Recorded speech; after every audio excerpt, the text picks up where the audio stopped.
So washrooms ఎక్కడ ఉన్నాయి? Washrooms అంటే ఆన్ స్వీట్ వాష్రూమ్స్ లోపల ఉన్నాయి. ఇక్కడ ఒకటి ఉంది పౌడర్ రూమ్. అంటే వాష్రూమ్ కూడా జస్ట్ న్యాచురల్ గా ఏమన్నా ఉందా అంటే అందులో ఏమన్నా ఒకసారి మనం చూద్దాం జస్ట్. అంటే వాష్రూమ్ అంటే ఇక్కడ నార్మల్ గానే మనకి ఇక్కడ నుంచి నార్మల్ గా ఉంది. ఓకే, ఇది మొత్తం నార్మల్ వాష్రూమ్, కానీ ఇప్పుడు మన వేస్ట్ ఇక్కడ నుంచి ఎలా ట్రీట్ అవుతుందో అది నార్మల్ కాదు.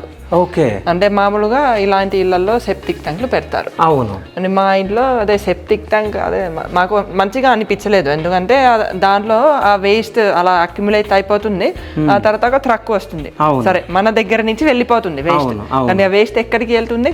అవును, ఆ ట్రక్ ఎక్కడికో వెళ్ళి మళ్ళీ చెరువులో వేస్తుంది. సో మాకు అది ఇష్టం లేదు. ఓకే, ఇంకా వేరే సొల్యూషన్ ఏదో ఒకటి ఉండాలని మేము చాలా ఆలోచించాము, చాలా వెతికాము.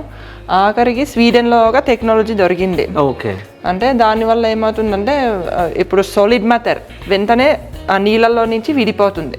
ఓకే, ఆ విడిపోతే మనకి స్లడ్జ్ అన్నది రాదు. అంటే ఆ స్లడ్జ్ అదే మనకి డర్టీ అవుతుంది, దాన్నే ట్యాంకర్లు వెళ్ళి చెరువుల్లో వేస్తారు. ఓకే, సో ఇప్పుడు ఆ స్లడ్జ్ లేకపోతే ఆ సాలిడ్ మ్యాటర్ మొత్తం మనకి ఒక చేంబర్లో అలా కలెక్ట్ అవుతుంది. ఆ చేంబర్లో అది ఎండిపోతుంది.